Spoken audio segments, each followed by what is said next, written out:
I have to say, first of all, I mean, this is your life to your right, isn't it? It really is. Yeah, sorry. It really is. You know, these little rascals, I love them to death. You know, I apologize to anybody else that was accepting an award up here. My kids were a little loud watching Spider-Man, but that's kind of the way it goes. It's either you deal with the noise or we keep them quiet with the video game. So we did our best. But, you know, my kids are my life, my wife, my family, everybody here at Table 5, Sheena Hudsona, I know your husband's not here, Rodney Hudsona, my other son who's sitting there actually still watching Spider-Man. You know, it all comes around full circle somehow, you know, and for me, growing up in San Diego, I'm a product of my environment. I'm a product of the people that, you know, I was able to develop relationships with, friendships with, coaches. I didn't even get a chance to go back to Table 42. All my high school coaches are here. Can you guys please stand, man? Because I actually didn't even know they were coming, and they surprised me, man. So I appreciate you guys. I can't even see you. These lights are so bright. They're back there. But anyways, you know, what you see standing up here, I'm a product of the people from San Diego. I believe San Diego is a sports town. It's a true sports town, and that's the reason why you know, we need to get our San Diego Chargers back. Some way, somehow, we got to get them back, man. They don't belong in LA. I'll say it as many times as I can. I live in LA. I know the fan base there for the Chargers, and I know the fan base here for the Chargers. And there's a lot more of us here than there are in LA. So we got to find out a way to get the Chargers back. Who were your sports heroes when you were growing up here in San Diego? Your sports heroes. I'm sorry, what? Besides your son, your sports heroes while you were in San Diego. So, you know, I'll tell a quick story. Some of my sports heroes growing up, you know, I played baseball as my first sport. And, you know, growing up for me, you wanted to be like two guys. It was either Tony Gwynn or Junior Seau. And, you know, for me, those guys laid out the foundation. They paved the way for athletes like myself to be able to go in and to really represent San Diego the right way. I'll tell one quick story. I used to go to this kids' football camp every year that Martin Bayless would put on, and it was a highlight of our summer. We used to love going to this camp because he would always bring some other NFL players with him. And for us, the highlight was Junior Seau. Every year he would show up, and every year he would spend time with the kids. And I got a chance to meet him. I was blown away. Obviously, I was in awe because of just his stature. You know, when you stood by Junior, man, he was just, I mean, he was huge. You know, he was larger than life, especially to us kids. And so when I got to the NFL, I started hosting kids' football camps. The very first kids' football camp I did was at Qualcomm Stadium. We hosted 3,000 kids on one field all at the same time. I appreciate the claps, but it's not smart because it was way too many kids, and it was chaos. I'll be honest with you, it was chaos, and it turned into a big daycare. But Junior Seau showed up, and for me, I mean, that was as full circle as it can get because, you know, him showing up to my very first kids football camp that I ever did, it meant so much to me. I know, I believe his mom and his daughter are here. I'm not sure where they are. But, man, Junior was larger than life. Everybody here who knows him, obviously, Seau's, the restaurant, he was my childhood hero growing up.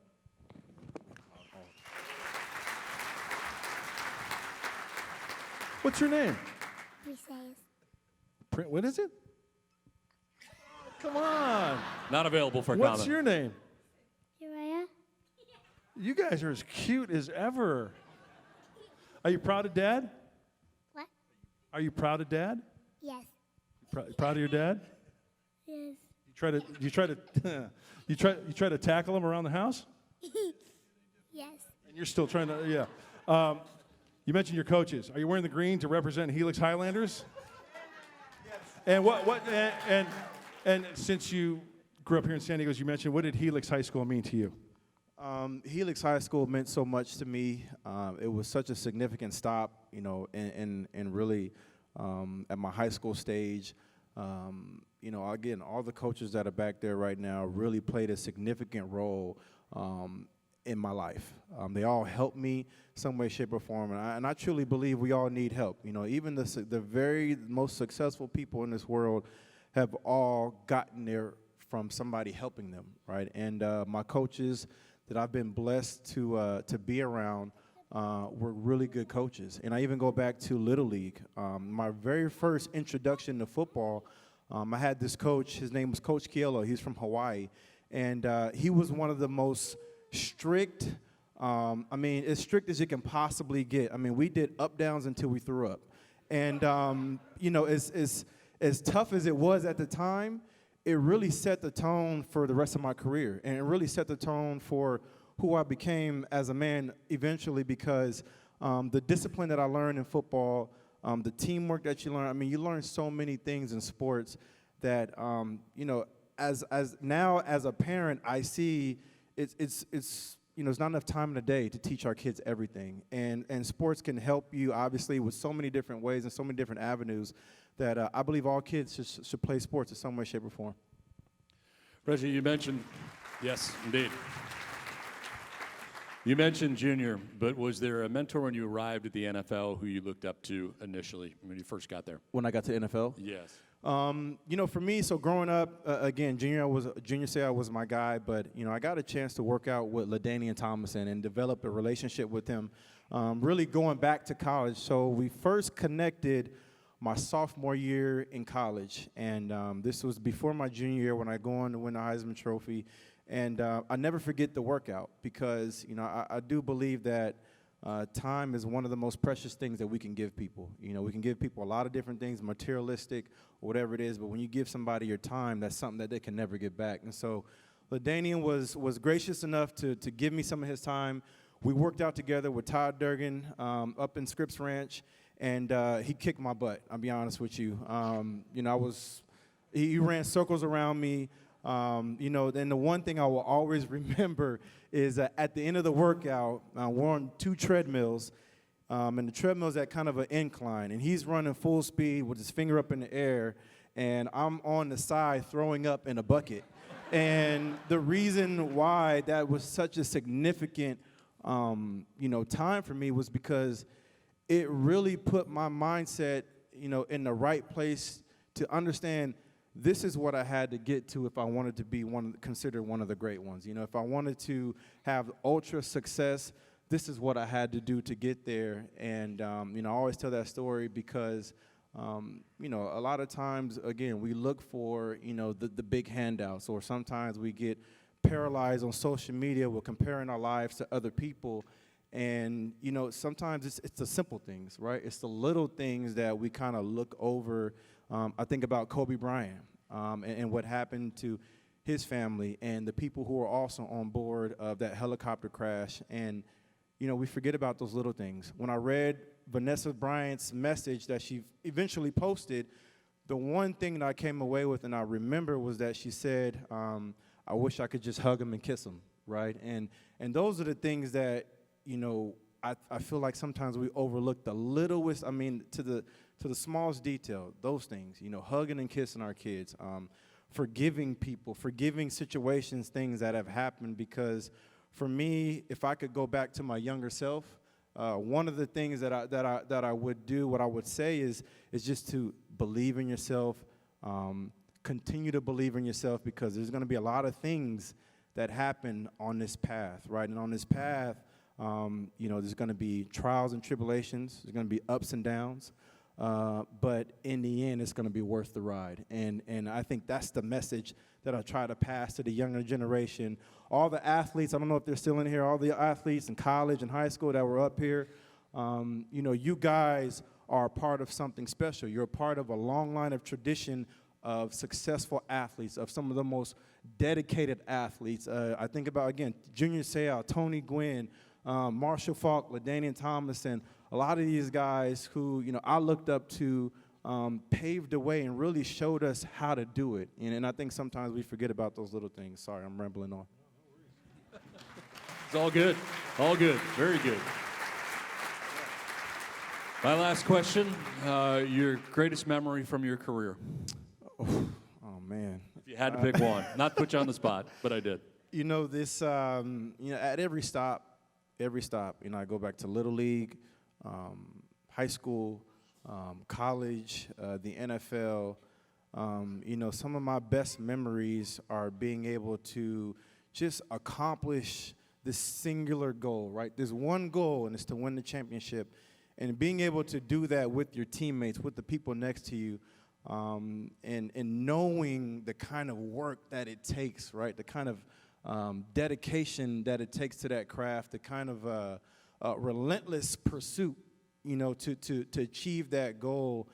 To me, that's the ultimate achievement. It's the ultimate award that we can go after, because it takes so much dedication and effort to get that many people on the same page. And for me, I've been blessed enough, like I said, been around great coaches.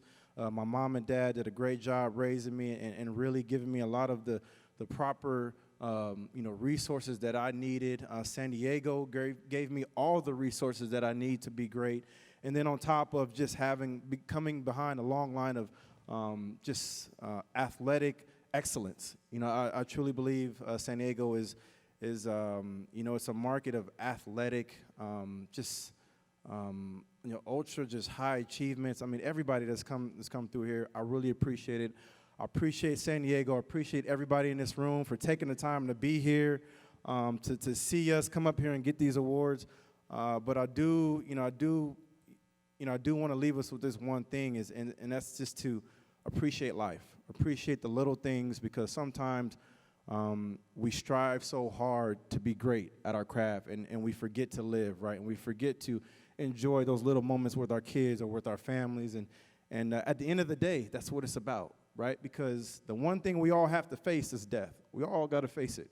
We hate to talk about it, but we got to face it. And I just believe that, again, if we can learn to just to appreciate life more, appreciate those little things, our lives, might be happier, right? Because happiness is that one thing that we're all striving for, but not everybody has it, right? Why is that? Happiness is free. You can't go to the store and buy it. You can't go to the liquor store, the grocery store, and buy it, but it's free, and it's there for you to take it, So I would just want to remind everybody in this room, man, just be happy. Forgive whatever issues that you got with somebody, family members, whatever it is, forgive them, right? Whatever the issues that have happened to you in your life, it's not always for you. Sometimes that we think that the issues that happen to us is for us, and it's not always for us. Sometimes you got to go through these trials and tribulations so the younger generation can see, okay, this is the blueprint of how to get through it. This is the blueprint of how to overcome these obstacles and these countless, issues that will continue to come. And, it's not always about us, and that's something that I'm learning every day and I'm trying to get better at. But again, if we can remember those things, man, I promise you our life is going to be so much happier and so much better. Thank you. An amazing message. Welcome to the Breitbard Hall of Fame, Reggie Bush.